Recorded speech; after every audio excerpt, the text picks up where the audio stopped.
The saga began innocently enough. Red River, New Mexico, 1972. A young folk singer from Soper, Oklahoma named Ray Wylie Hubbard is sitting around a campfire swapping songs and making music with other young songwriters. After a stroke of inspiration, not to mention a butt-kicking at the local tavern and maybe a few beers, Ray delivers a brand new song to the group. Not a whole song, really, just a bit of nonsense he's written down while licking all those recent wounds. The others love the new song. One of those songwriters takes the song to Jerry Jeff Walker, and an era begins. He been known to power slide that funky old GMC pickup truck. With his easy rider rifle rack, and I'd rather step in shit than smoke it. Bumper sticker is up against the wall.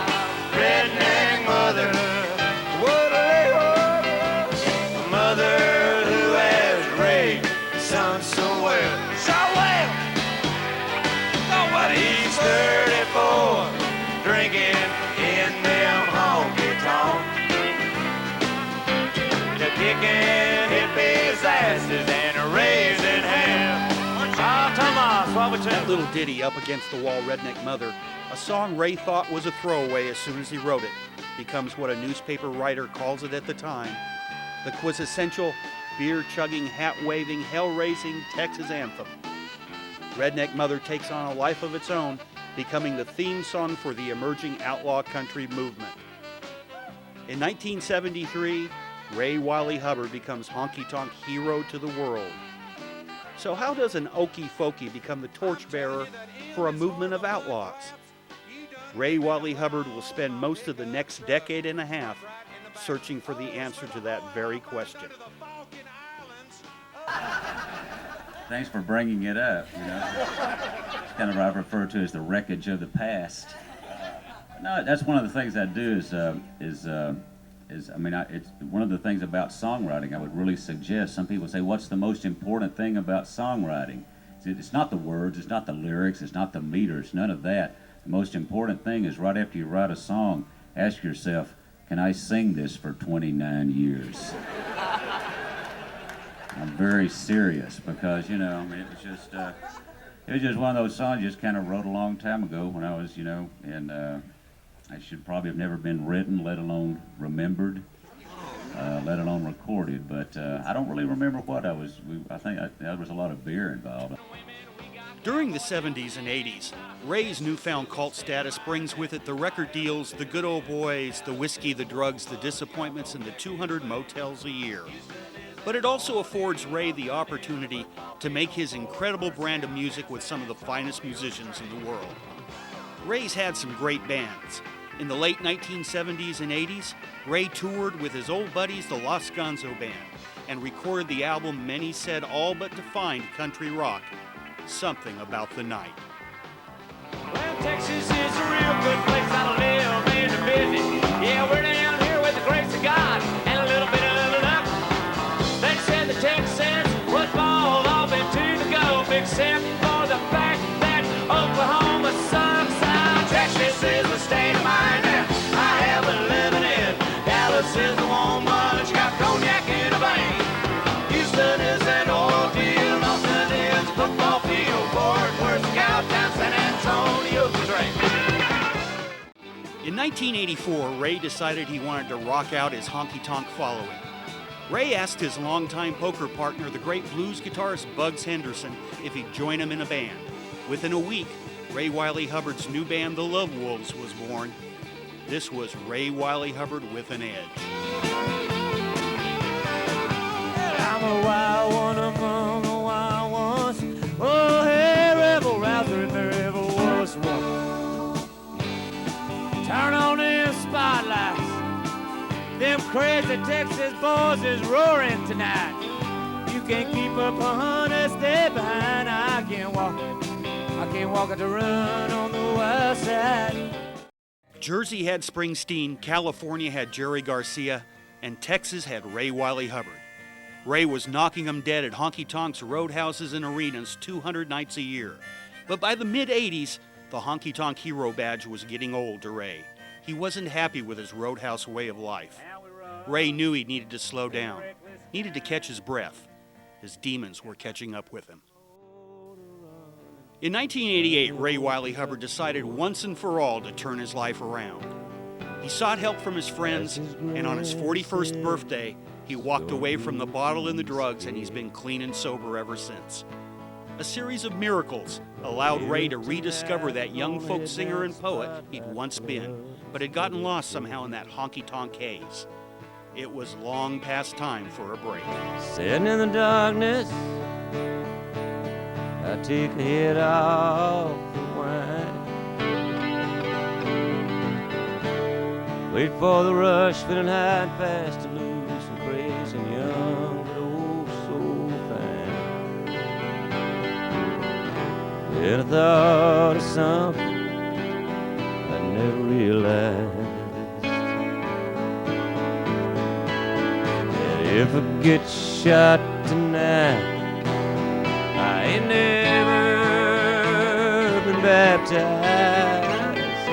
Oh, Dallas at midnight. Oh, Dallas after midnight. Oh, Dallas after midnight.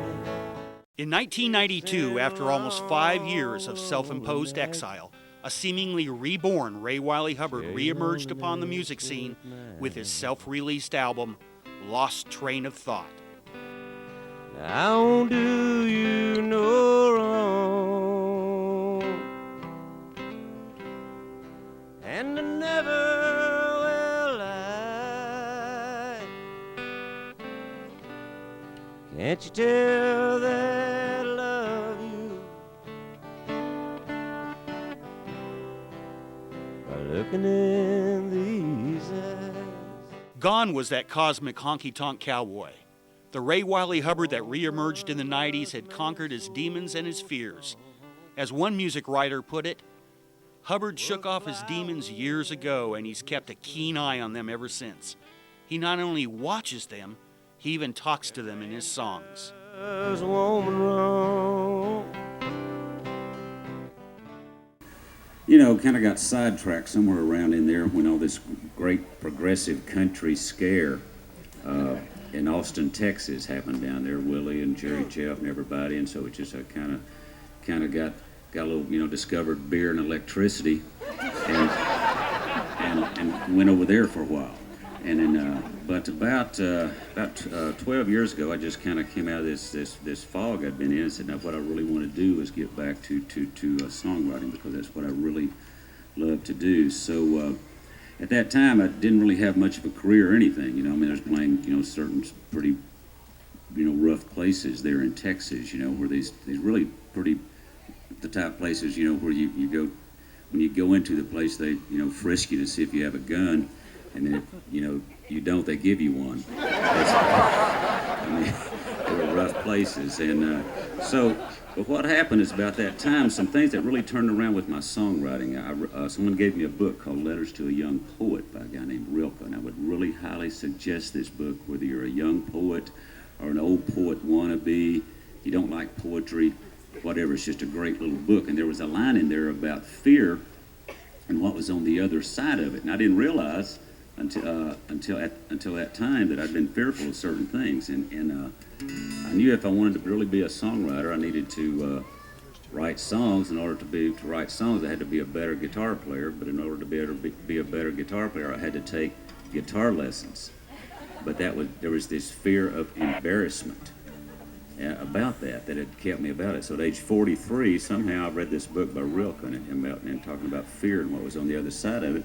So at age 43, I took my first ever guitar lesson to learn how to finger pick. I'd always just in honky tonks and places like that, just beat the hell out of the damn thing. I said, oh man, wait a minute. Well, there's got to be something wrong, 'cause I ain't a bad guy, I just write these little songs. I always pay my union dues, I don't stay in a passing lane. And he said, what about all that alcohol and cocaine? I said, well, yeah, but that's no reason to put me in hell, 'cause I didn't use the cocaine to get high, just like weed smell. Much to the delight of fans, audiences, and music critics alike, The last 10 years have brought a watershed of music and constant touring from Ray Wylie Hubbard. It's like a songwriting dam broke, and for the last decade, Ray has delivered a stream of some of the finest songs anywhere.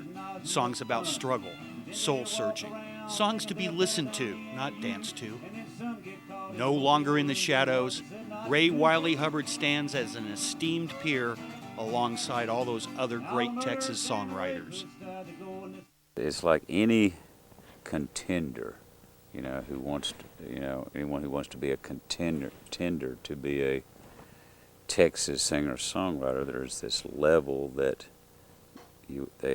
one has to aspire to, and that, of course, is Towns and Guy and Billy Joe Shaver. You know, I refer to him as, you know, the Father and the Son, the Holy Ghost of Texas music. You know, and it's really nice to have this level, this quality of writing to aspire to.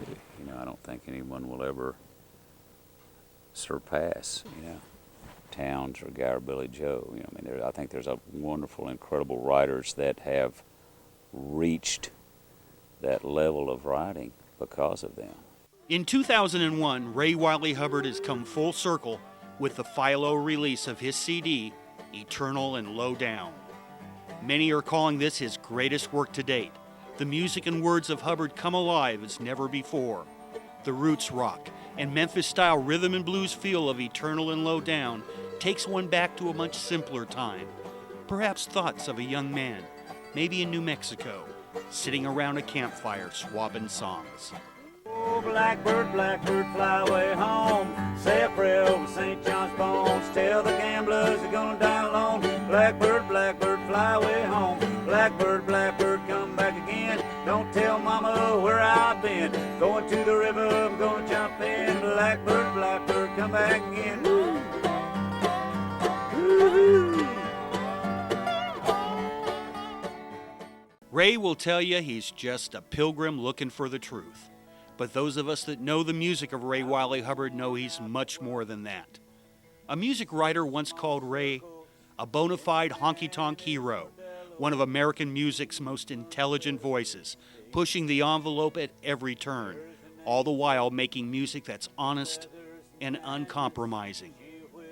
I call Ray Wylie Hubbard simply an American poet.